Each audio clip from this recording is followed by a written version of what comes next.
Brionnais.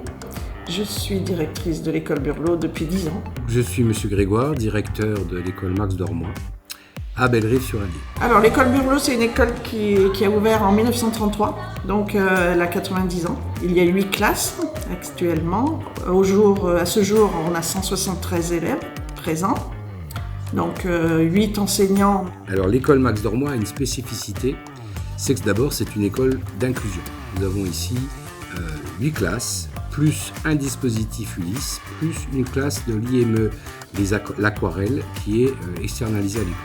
Donc l'école a été rénovée en 2018, ça a duré 2 ans, la rénovation, en site occupé. Donc le bâtiment qui est perpendiculaire à l'école, aux classes, a été totalement rénové, le toit y compris. Dans ce bâtiment, il y a une cantine qui a été créée. L'école est grande.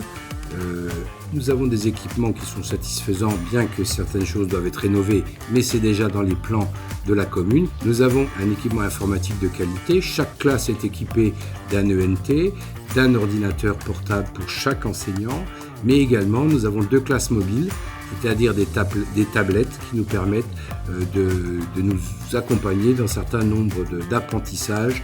Nous avons effectivement des animations aussi en partenariat avec la commune, comme des intervenants en sport qui sont très appréciés des enfants et des enseignants.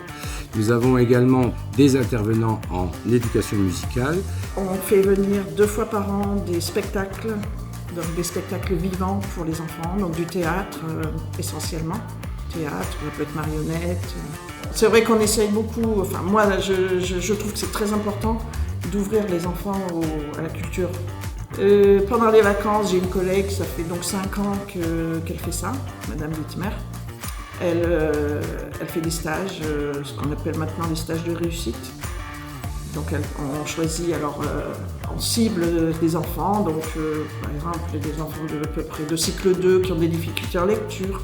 Et au mois d'août, avant la rentrée, elle prend plutôt des élèves plus vieux de CM1, CM2 qui vont pour certains partir au collège, mais pour les remettre un petit peu dans l'objectif de la rentrée, les remettre dans le rythme, on va dire, une petite remise à niveau aussi.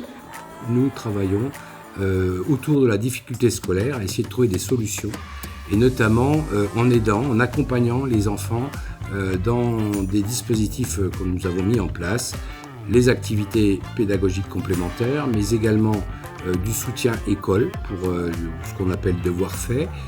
Donc nous bénéficions aussi de moyens de financement, de crédits de fonctionnement qui sont loin d'être négligeables, il faut le souligner. C'est un énorme effort que fait la commune, mais qui permet une quasi-gratuité des fournitures scolaires, mais également par le biais de la coopérative scolaire, de l'association de parents d'élèves, mais surtout de la commune, la gratuité des sorties scolaires.